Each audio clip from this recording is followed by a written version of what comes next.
Welcome to Philly Prime. I'm Dave Schratweiser, and welcome to 2023, a new year.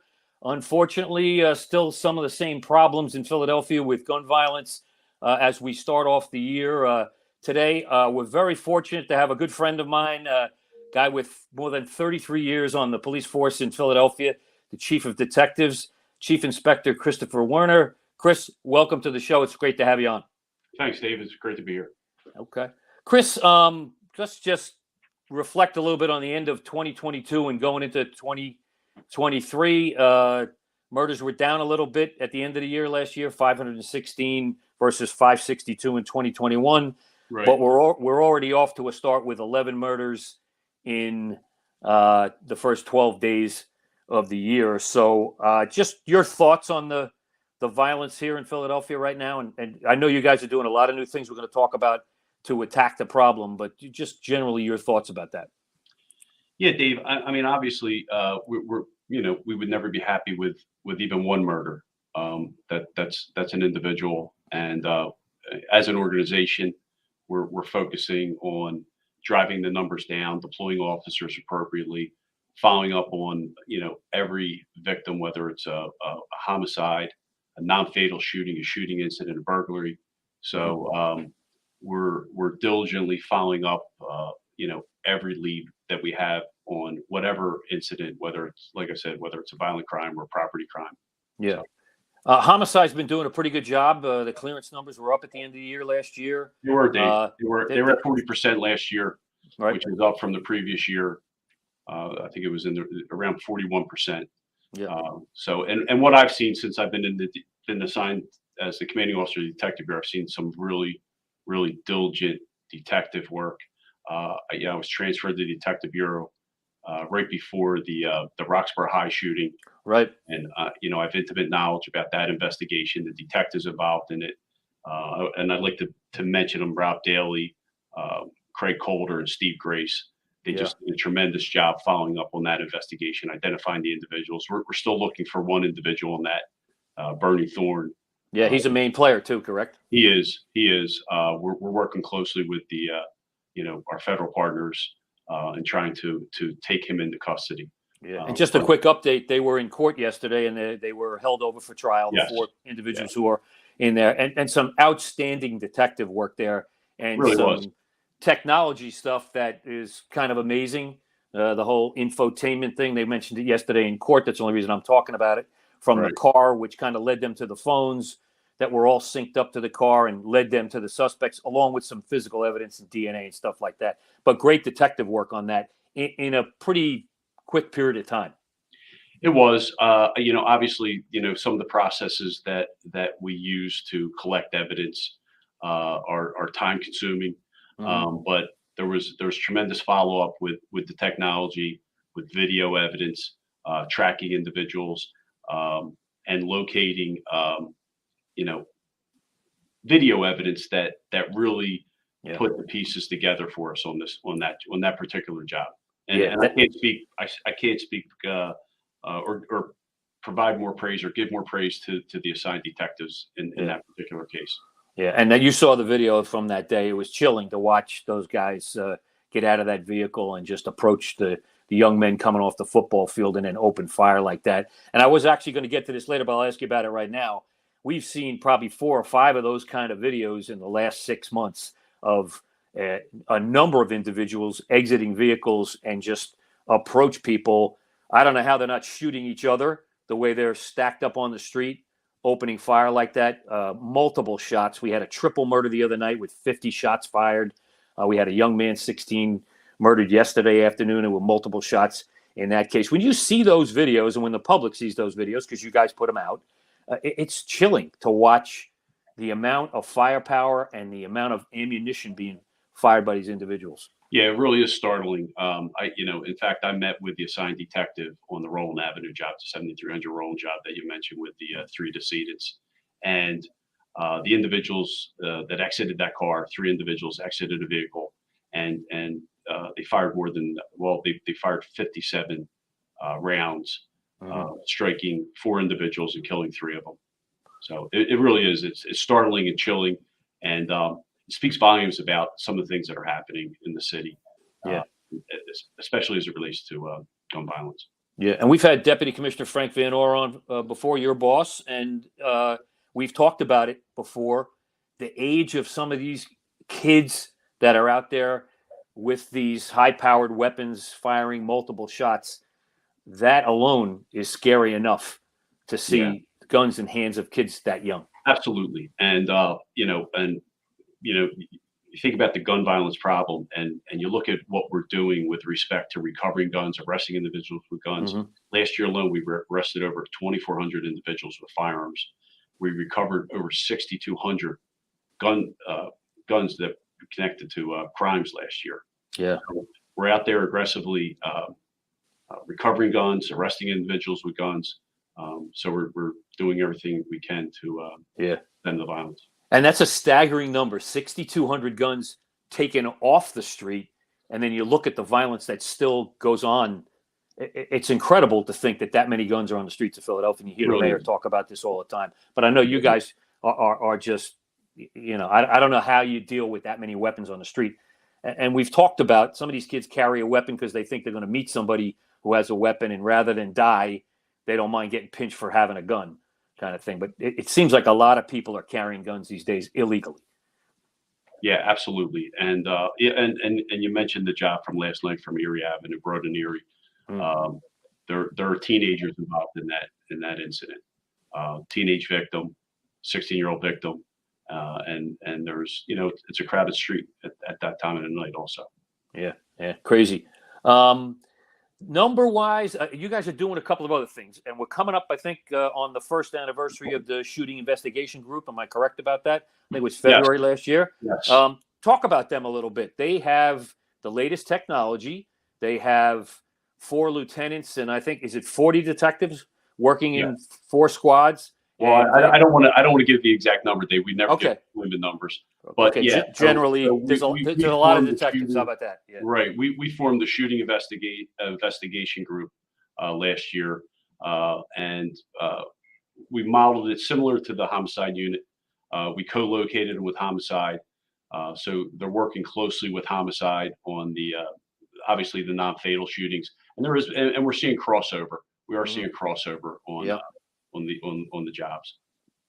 And technology-wise, those guys have some great stuff now to upload video quickly to headquarters. Yeah, it's the same technology. I mean, we're like I said, we're co-located, or that unit is co-located with the homicide unit, and they work closely with the homicide unit with respect to uploading video, collecting any type of digital evidence that's available in these jobs. In fact, I mentioned the Roxborough High job, but the shooting investigation group, the SIG, which we refer to it as the SIG, they conducted the investigation on the Philadelphia Parking Authority employee who was shot in the head on Frankfurt Avenue. Yeah, that was a brutal video to watch. That man walk up and just shoot. And again, that was again great detective work. Detective Fahey, Johnson, and Yang, they did great work. They were able to track that individual, identify who he was. During the investigation, we learned he committed a similar type of shooting in the Bronx. So we work closely with the NYPD and collaboration. Yeah, and it's good to have commanders talk to each other. Jason Smith in homicide, John Walker in this shooting investigation group, you and Commissioner Van Orr. I mean, that's a pretty tight group of very experienced investigators and detectives who've been around the block a few times in Philadelphia. Yeah, and I would also mention Inspector Chuck Layton. He's the inspector that oversees both the SIG and the homicide units. But those are some senior people, probably 5 of the best investigative detective folks in the police department, kind of on top of shootings and homicides like this. Yeah, I would agree. I mean, the deputy spent a significant part of his career in the detective bureau. I was a detective. I oversaw narcotics for several years here. John Walker is a captain of the SIG. You know, he has an investigative background and so does Jason Smith of homicide. Yeah. So yeah, we're constantly talking, working together, supporting one another, and trying to work with the investigators and support the investigators bringing the jobs in. Yeah. Another new thing last year was a carjacking task force in the police department. Yes. A lot of carjackings, 800 the year before. I think we're up over 1,200 from last year. And now the district attorney has a new carjacking unit, task force, call it whatever you want to do, Right. to kind of hone in on those cases a little bit more. What's your thoughts about this kind of coordinated effort to go after carjackings, which are happening way too frequently in Philadelphia? Well, and any type of support that we could get in terms of prosecutorial efforts certainly would be helpful. You know, I looked at some of the data in preparation of talking with you today. We have 26 defendants that have been arrested that are responsible for 64 carjackings currently. Yeah. And these were the 64 carjackings that occurred last year. So, and the carjacking, obviously, there's been a 55% jump in carjackings from the previous year. 40% of the individuals we're taking into custody are juveniles. I was going to talk to the age group, because some of the ones that I covered right before I retired, the 15 and 16-year-olds with guns were carjacking, taking people right out of their cars in front of their homes. They are. And we've had a number of discussions about this. And when I first was appointed to the police department, and I don't want to date myself, but it was 1989. It was easy to steal a car because you could break the column out on the car. Yeah. Now you can't do that. You need the key fob. And I think it's an expedient way to steal a car. Yeah. Obviously, it elevates the seriousness of the offense. But in the absence of the key fob, you can't steal that car. And the other thing we're seeing with the carjackings, Dave, is the fact that these cars are being used for crimes. Right. We spoke about the Roland Avenue job. We believe we have the car on that job. That car was in stolen status. Mm-hmm. So we are seeing the cars that are taken in carjackings, cars that are just being stolen, also being used in other crimes.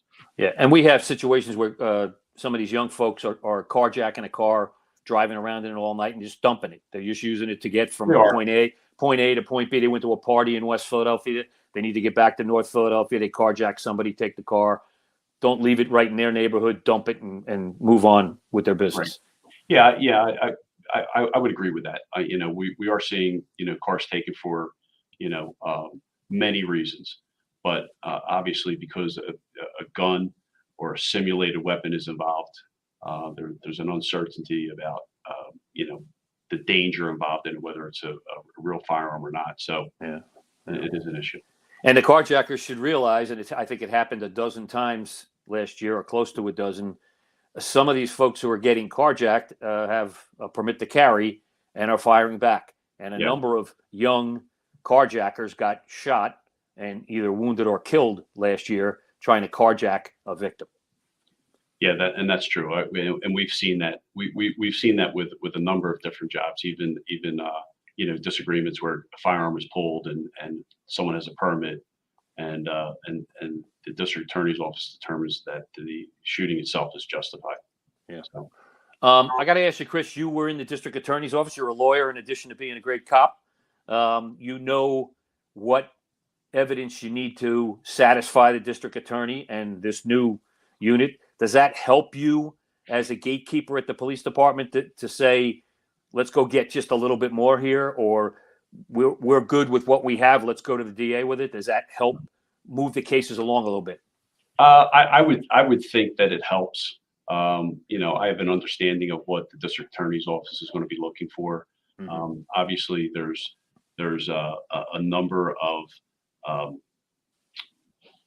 there's items that are of evidentiary value that because of technology today that there's a request for.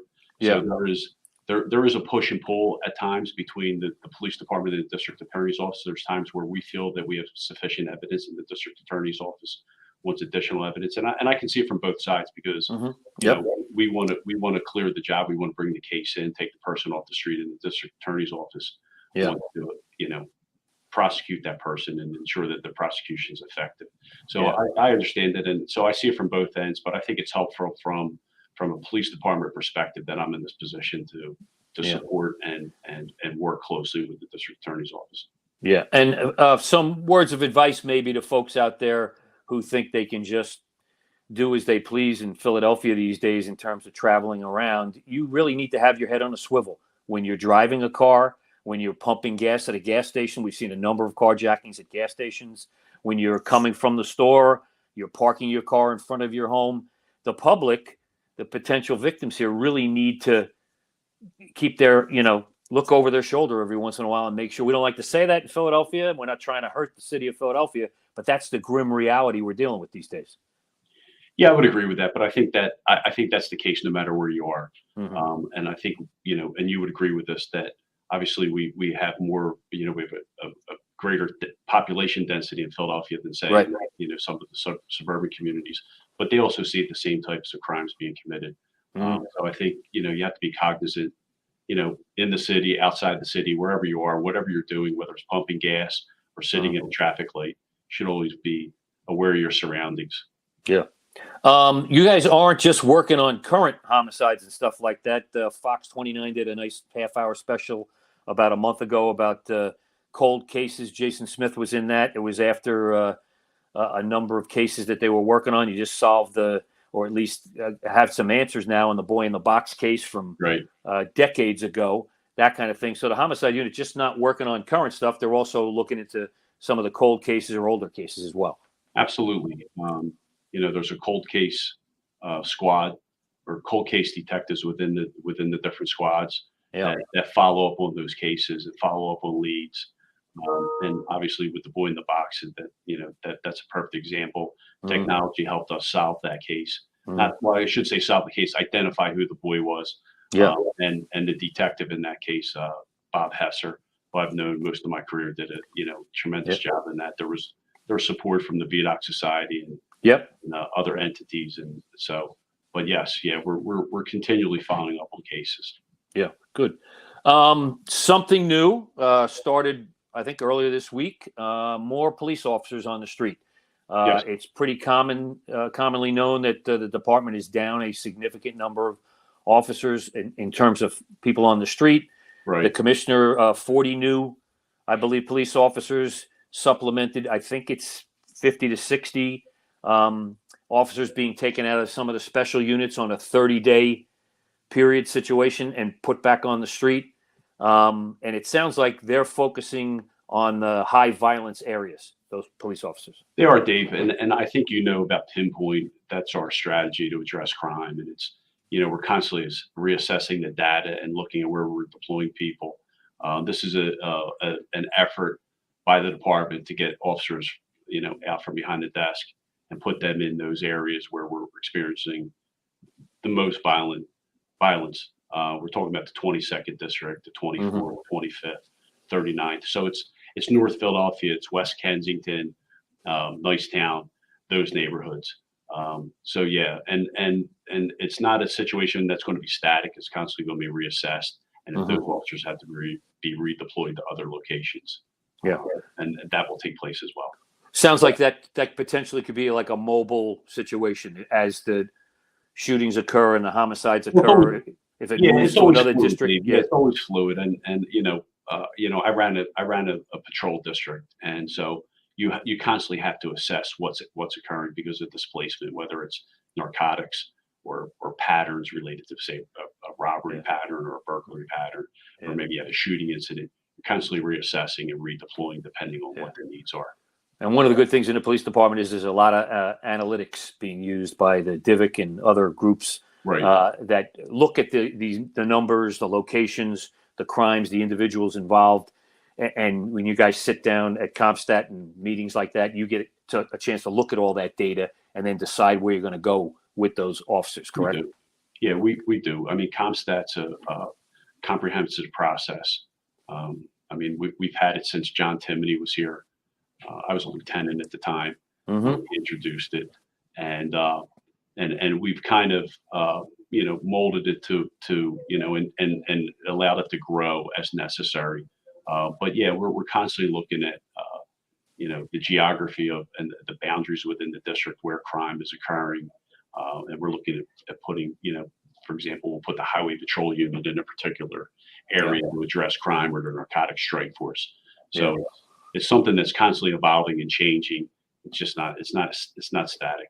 Okay. I saw yesterday the mayor and the police commissioner were at a news conference. Sounds like there's some more money going towards anti-violence programs. Last year, city council, I believe, approved $34 million to go to anti-violence groups and programs to try and head off some of the violence before it happens with young people, programs, stuff like that. I know they're doing some stuff out in Southwest Philadelphia, West Philadelphia. They're doing stuff in North Philly. Those programs, how important are they to kind of getting out front of this thing and keeping kids from going down that path, which either ends up with them in jail or getting shot? Well, if you look at the statistics, I mean, we have a significant number of teenagers involved in crime, and quite frankly, the police department can't fix every problem. So any agency or any entity that can support the youth in the city, teenagers, and provide alternatives to roaming the streets, hanging out, certainly helpful to the police department. Yeah. I'm guessing it's funny. I was when the story started breaking Friday. I think Jeff Cole did it on Fox, and then over the weekend, some of the other stations in Philadelphia did about adding more police officers. Pretty much everybody who was interviewed on the street in terms of citizens said they wanted to see more cops, which is quite the turnaround from 2 or 3 years ago when we were talking about defunding the police. So it does sound to me like the sentiment out on the street, where I spent my entire career and you spent a good chunk of your career, is turning towards we need the police. We need more police to help us stem this tide of violence. Yeah, I hear that echoed when I'm out on the street. I was at a shooting scene recently, and one of the neighbors approached me and actually said, we need to see the police out here more often. So obviously it's it feels good to hear that. With the shortage we have, we're struggling at times to deploy to certain areas. But yeah, there's obviously a shift, and from back, I guess 2020, June of 2020. Am I correct with that? Correct. Yes, you are. Yeah. Yes. So. Yeah, and I think that's good to see. I mean, I also have heard Jason Smith talk about this a few times. Some other commanders talk about you guys are getting a bit more cooperation from the public in terms of solving some of these cases. I think probably in the Roxborough case, some of these others, a lot of people so upset by what happened decide to come forward and start talking, or at least helping you guys go in a particular direction. Yeah, I know there's a belief that we don't get the cooperation at times from the public, but I think the public would be really surprised the number of tips that we get, the phone calls. It may not be overt, it may not be someone walking up to a detective on the street who's conducting an investigation related to a shooting, but we're constantly getting phone calls and information on crime. I mean, obviously, people don't want to live in a city where they're fearful to walk down the street. They're concerned about their property, whether their car's going to be stolen or their house is going to be broken into. Yeah. So there is information constantly, coming into the department as it relates to, victims or witnesses to crimes. Yeah. One of the things, in addition to more cops, I heard on the street or still hear from people about, and I'm sure you do, is the stop and frisk issue. You have situations where people are in favor of stop and frisk. You have situations where people are not in favor of stop and frisk. But there does seem to be a lot of, I'll just use the word misunderstanding about stop and frisk and its current status. People think it went away. It didn't go away. It's still being used, but it's being applied with guidelines from the Department of Justice, if I'm correct, and from courts who have ruled on stop and frisk. I mean, I think stop and frisk is a misunderstood term. It's not a police strategy where police departments can say we're going to institute stop and frisk, and that means we're going to just stop people in the street and conduct the frisk, whether they're carrying a weapon. That would be completely unconstitutional. Right. Stop and frisk, for lack of a better term, and I'll use that, is a tool that the police use, but it has to be applied constitutionally. That means officer has to have reasonable suspicion or probable cause to stop that person. And each law is constantly evolving, particularly here in Pennsylvania. And I'm not sure whether you're aware of it, but Pennsylvania provides greater protection than the federal Constitution to Pennsylvanians. Yes. So when it comes to stopping an individual, for example, in Pennsylvania, the Supreme Court recently ruled that a police officer cannot simply stop someone for carrying a firearm. They have to have particular suspicion that the person is violating the law by carrying that firearm. The same thing when it comes to searching a car. Pennsylvania, under federal law, all you need is probable cause to search a car. In Pennsylvania, you need probable cause in addition to a search warrant. So the whole concept of stop and frisk is misunderstood. It dates back to Terry versus Ohio, a 1968 Supreme Court case. Yeah, we've talked about that on this show, in fact, with Joe Sullivan. Right, and Joe Sullivan and I have spoken extensively about this. So it's like I said, it's a misunderstood concept. It's not something that the police can institute absent of some particular and specific facts that lead the officer to believe the person is committing a crime and additional indicia that the person is armed to conduct a frisk. So officers just can't simply stop someone on the street because they want to. That would be an unconstitutional stop. And in fact, if the officer recovered evidence in that case, that evidence would be suppressed. Yeah. So, and officers know that now. I mean, they know the court decisions. They know the guidelines. That evidence is going to get thrown out if you do it improperly. Yeah, they do know that. Prior to this assignment, I oversaw the training bureau, and so I oversaw the police academy all in service training, and I inundated officers with emails as it relates to case law, what was constitutional in terms of stopping someone on the street, how to stop somebody, proper language to use, what language not to use. So yeah, officers are trained on that. Yeah. Let me ask you about that, since you and I did not talk a lot when you were at the police academy, and I haven't seen you in a few years because that you were up in Northeast Philly conducting all that. How did you like that job? I mean, you're training young people, incoming police officers on how to perform their job to the best of their ability and within the law. Your thoughts about being in that position? I enjoyed it. I enjoyed that position. I held that position for 7 years. Commissioner Ramsey put me in that position. I served as a member of the State Training Commission. I oversaw not only the police academy but the firearms training unit and all in service training. And it was definitely a different type of assignment than the previous assignments I've had. I think my background, my legal training helped with respect to being in that position because of all the legal issues and the legal training that officers go through. When I was there, we instituted the reality-based training unit. I had one of your colleagues there, Walt Hunter, came up and he did a story on the reality-based training and participated in it.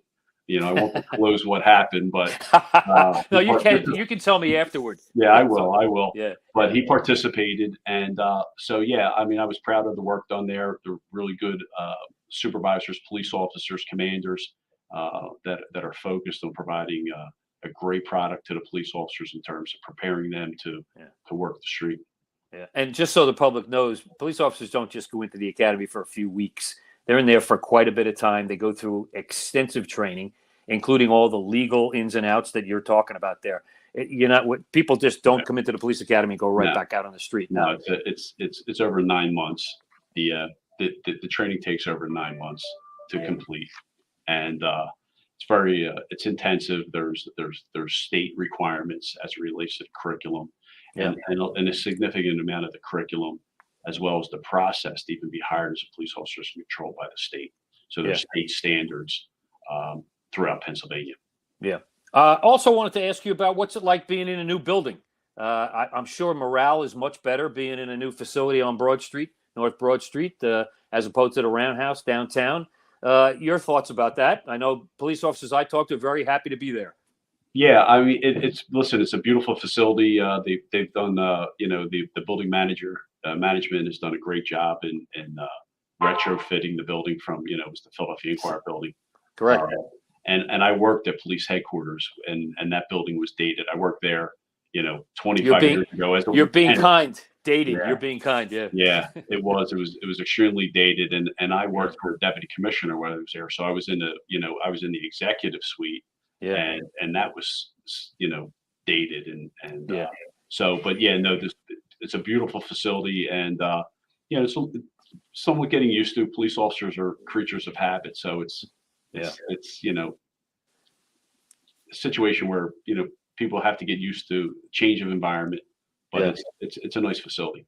And does it help to have more people in the building? Actually, the medical examiner is also in the building now, downstairs, I believe. It is. So It is. they I have- think they have every- obviously makes it more Yeah. convenient for the homicide detectives, because the homicide detectives have to respond to the medical examiner's, office to conduct part of their investigation. So yeah, I believe it does. Yes. Yeah. Let me ask you, you've been in the department 33 years. Technology has vastly improved since you came on the police department, and It has. you and I used to run around with the narcotics unit on narcotics raids early in the morning, that kind of thing. Your thoughts about how the police department has kind of morphed into 2023 with all the latest and greatest technology you can get your hands on? It's interesting you ask that question, because when I studied for detective in 1991, DNA wasn't even Yeah. in the exam books. So yeah, I mean, obviously technology, forensics, really so much more advanced, and it's constantly evolving. And it's certainly helpful in supporting and assisting the detectives, the department in solving crime. So and I can only imagine it's going to continue to evolve as time progresses, and we're going to make the best of the technology to solve crimes. Yeah. From the chair you're sitting in there, kind of tell me what you see coming in the year ahead. You got different task forces in, you have more police coming on. Yeah, I know the hope is always that the violence will slow down. And absolutely. Absolutely. Obviously we're going to focus on the carjackings. We're going to work closely with the district attorney's office, with the redeployment of officers. There's a belief among within the department that we're going to be able to reduce crime. Obviously, one homicide is, one person killed is unacceptable. Yeah. But we're going to certainly follow up on homicides, non-fatal shootings, and crimes that are committed throughout the city. We have dedicated police officers, detectives, supervisors, and commanders that are focused on providing safety throughout the city. We're even, right now we're looking at plans for an Eagles victory. So we're looking at everything that's on the horizon, and making preparation.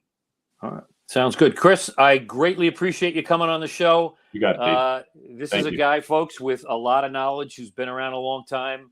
Training Bureau, narcotics. Now he's chief of detectives. One of the key and integral parts in the police department. And Chief, I really do appreciate you coming on, giving us your time. I know it's very valuable, and you gave us some great information today. And I invite you to come back anytime you'd like. Great. Thank you, Dave. I appreciate it. All right, Chris, thank you very much. That's it for Philly Prime this week, folks. Thanks for listening, and we'll see you next time around.